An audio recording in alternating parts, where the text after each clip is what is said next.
Ya.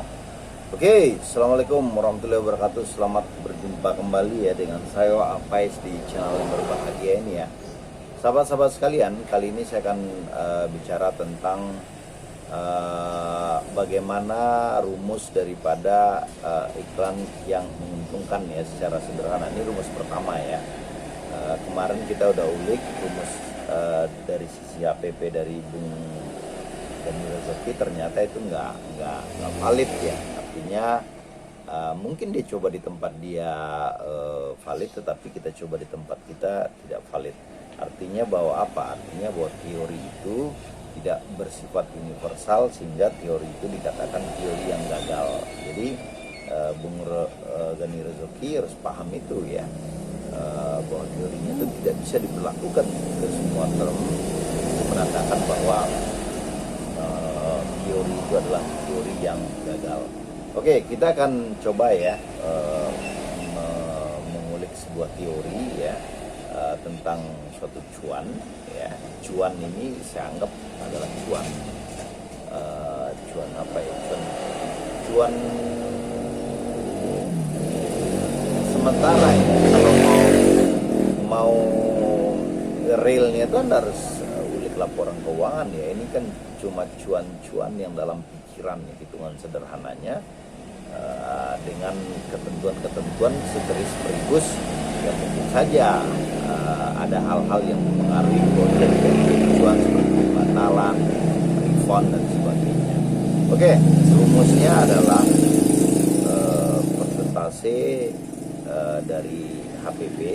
Jadi persentase dari HPP itu artinya bahwa berapa untung yang Anda ambil dari HPP, misalnya 30%. Jadi saya sarankan ya, Anda kalau bikin toko itu mengambil cuan itu kalau bisa seluruhnya Anda ambil, misalnya 30%, 40%, 50%, baiknya seluruhnya, sehingga Anda nggak bingung untuk ngitungnya. Kecuali Anda bisa bikin laporan keuangan, itu beda. Nah, persentase dari cuan HPP misalnya begini, kalau HPP-nya 10.000, Anda ngambil 40%, berarti kan 4.000. Jadi begitu. Ditambah 10%, ya, ditambah 10% lagi. 10% itu adalah biaya Shopee, 10%-nya adalah biaya operasional Anda sama karyawan ya. Kalau Anda lebih berani untuk ngasih, itu bisa sampai 10-20%. Tapi saya ambil 10% aja. Berarti misalnya Anda ambil margin itu 40%, ditambah 10%, biaya Shopee dan ditambah 10%, ya. Itu sama dengan kurang lebih 40, 50, 60%. Nah, ini harus lebih besar daripada ACOS ya. ACOS itu kan biaya iklan dibagi dengan GMV ya, kalau di Shopee atau ROI ya, atau penjualan langsung ya, bukan penjualan yang terkonversi. Ini kita ngambil data cluster ya, data yang sepihak aja. Jadi ketika prinsip dasar itu tercapai bahwa persentase cuan itu dari HPP itu ditambah 10% dan ditambah 10% itu lebih besar daripada ACOS, atau dibalik ya, ACOS lebih kecil daripada persentase cuan dari HPP, ditambah 10% biaya Shopee dan ditambah 10% untuk biaya operasional, maka di situ kita namakan dengan profit. Mudah-mudahan rumus sederhana ini ya bisa Anda pahami ya. Kalau memang Anda anggap ini nggak sederhana, ya memang Anda punya keterbatasan dalam jualan online.